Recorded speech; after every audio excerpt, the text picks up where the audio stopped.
ከግንቦት 2 ጀምሮ ወደ ትግራይ የሚሄዱ ጎብኚ ቱሪስቶች እንደተከለከሉም ሰምተናል። መንግስት ከአድማው በፊት አስሬ ልጨርሳችሁ ያለ ይመስላል። መነሻውን አዲስ አበባ ያደረገው የሐኪሞች እስር መዳረሻውን አርባ ምንጭ አድርጎ ዶክተሮች ለእስራት ተዳርገዋል። ይህንንም በዝርዝር ይዘነዋል።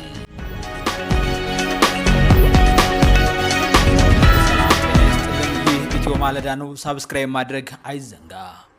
መንግስት ከአድማው በፊት አስሬ ልጨርሳችሁ ያለ ይመስላል። መነሻውን አዲስ አበባ ያደረገው የሐኪሞች እስር መዳረሻውን አርባ ምንጭ አድርጎ ዶክተሮችን ለእስር ዳርጓቸዋል። በሰላማዊ መንገድ መብቱን የጠየቀ ዜጋ ማሰርና መደብደብ ያገዛዙ ተቀዳሚ ተግባሩ ቢሆንም ከስሩ ይልቅ ግርምትን የፈጠረብን ግን ከአርባ ምንጭ ስለታሰሩ ዶክተሮች የተጠየቀው የሆስፒታሉ ኃላፊ ማንም የታሰረ የለም ሲሉ መታሰራቸውን ለሚዲያ የካዱት ደግሞ የአርባ ምንጭ ጠቅላላ ሆስፒታል ዋና ስራ አስኪያጅ ዶክተር ዱማ ናቸው። በነገው ዕለት ሁለት ነገሮች ይጠበቃሉ። አንደኛው ምርጫ ቦርድ የሚሰርዘው ህወሓት ሲሆን፣ ሁለተኛው ደግሞ የጤና ሙያተኞች አድማ ሲሆን ከነዚህ ጉዳዮች ጋር በተያያዘ በሁሉም በኩል ተለዋጭ ነገር የለም። ሐሳቡ እንደቀጠለ ነው። ታዲያ መንግስት ለቀረበለት የእርቦኛል ጥያቄ ምላሹ እስርና ድብደባ፣ ዛቻ፣ ማስፈራሪያ ሆኗል። በአዲስ አበባ ከሐኪሞች ማህበር ሰብሳቢ እስከ ፋርማሲስት ድረስ ታስሯለኝ።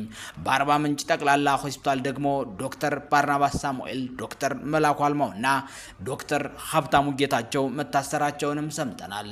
ዶክተሮች ለእስር የተዳረጉት በቡድን ሆነው የተነሱትን ፎቶ በማህበራዊ ሚዲያ በማጋረታቸው እንደሆነም ሰምተናል። በደቡብ ወሎ ዞን የጤና ሙያተኞችን ሰብስበው ነገ የሚደረገውን አድማ የሚቀላቀል ወይም አድማ የሚያደርግ ካለ እንደ ጽንፈኛ እንፈርጀዋለን ብለው አስፈራርተውናል እያሉ ነው። ታዲያ የብልጽግናው መንግስት ደሞዝ አነሰይ ብሎ ለጠየቀ 4 ኪሎ መንግስት እንደ መግባት እየቆጠረው እርቦናል፣ አልቻለም፣ መፍትሄ ስጡን ማለት የፖለቲካ ፍላጎት ማስፈጸሚያ አጀንዳ አድርጎ እየተወሰደ ብዙዎች በዛው በሆስፒታሉ ተደብድበዋል። ሙያችን አክብሮ በስራችን ልክ ይከፈለም ብሎ መናገር የሻቢያና የግብጽ ተላላኪ የሚል ታፔላ የሚያስለጥፍ ተግባር ሆነ።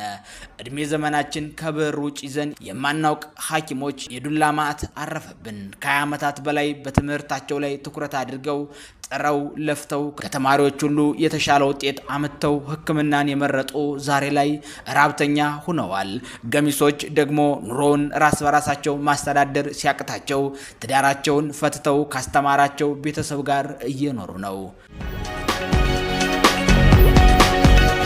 ከግንቦት 2 ጀምሮ ወደ ትግራይ የሚሄዱ ጎብኚ ቱሪስቶች እንደተከለከሉም ሰምተናል። ቱሪስቶች ወደ ትግራይ እንዳይሄዱና እንዳይጎበኙ በፌዴራል መንግስት ተከልክለዋል። የፕሪቶሪያውን ስምምነት ተከትሎ የትግራይ ቱሪዝም እንደ አዲስ መነቃቃቱ የሚታወስ ነው። ከዚህም እልፍ ሲል ትግራይን እንገንባ በሚል በፌዴራል መንግስት እሳቤ የሁሉም የክልል አመራሮች ወደ ትግራይ ለጉብኝት መሄዳቸውም የሚታወስ ነው።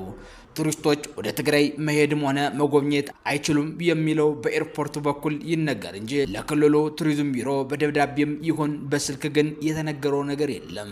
ከግንቦት 2 ጀምሮ ወደ ትግራይ የሚሄዱ ጎብኚዎችና ቱሪስቶች ባልታወቀ ምክንያት ኤርፖርት ላይ እንደተከለከሉ ጥቆማ ደርሶኛል ሲል የገለጸው ደግሞ የክልሉ ቱሪዝም ቢሮ ነው። ይህ ቱሪስቶች ወደ ትግራይ የመሄድ እገዳ ምክንያቱ ግልጽ ባልሆነ ሁኔታ ተከልክሏል በማለት የክልሉ ቱሪዝም ቢሮ ፌዴራል ቱሪዝም ሚኒስቴር የጻፈ መሆኑንም በፌስቡክ ፔጁ አጋርቷለኝ። ህወሓትና ግንቦት 5 የኢትዮጵያ ምርጫ ቦርድ የሰጠው ቀነ ገደብ አልቆበታል። ታዲያ ሌላ ተጨማሪ ቀን ይሰጣል አይሰጥም እሱ ሌላ ጉዳይ ነው። ህወሓት ከመሰረዙ ጋር በተያያዘ በርካታ መግለጫዎችን አውጥቷል። ምርጫ ቦርድና የፌዴራል መንግስት ዝምታን መርጧል። ህወሓት የመጨረሻ ያለውን አቋሙን በዶክተር ደብረጽዮን በኩል ምርጫ ቦርድ ሰረዘን አልሰረዘን የፕሪቶሪያው ስምምነት ይቀጥላል። አደገኛ የሚሆነው ስለተሰረዛችሁ የፕሪቶሪያው ስምምነትን አናውቅም መባል ሲጀምር ነው። የፕሪቶሪያውን የሰላም ስምምነት የፈረምነውም ሆነ ጊዜያዊ አስተዳደሩን ያቋቋምነው በምርጫ ቦርድ እውቅና ወይንም ሰርቲፊኬት ባለመሆኑ ምርጫ ቦርድ ሰረዘን አልሰረዘን የፕሪቶሪያው ስምምነት ይቀጥላል ሲሉ የህወሓት ሊቀመንበር ዶክተር ደብረጽዮን ገብረ ሚካኤል ገልጸዋል። አደገኛ የሚሆነው በምርጫ ቦርድ ስለተሰረዛችሁ የፕሪቶሪያውን ስምምነት አናውቅም መባል ሲጀምር ነው ብለውታል። የፕሪቶሪያውን የሰላም ስምምነት የፈረምነው ምርጫ ቦርድ ሰርቲፊኬት ስለሰጠን አይደለም። በምርጫ ቦርድ ሰርቲፊኬት ያቋቋምነው ጊዜያዊ አስተዳደርም የለም። በምርጫ ቦርድ ሰርቲፊኬት ይሁን ወረቀት የተሰራ ስራም የለም ሲሉ ተደምጠዋል። በእኛ በኩል በግንቦት 5 ምክንያት ከፕሪቶሪያው ስምምነት ጋር በተያያዘ የሚቋረጥ ነገር የለም።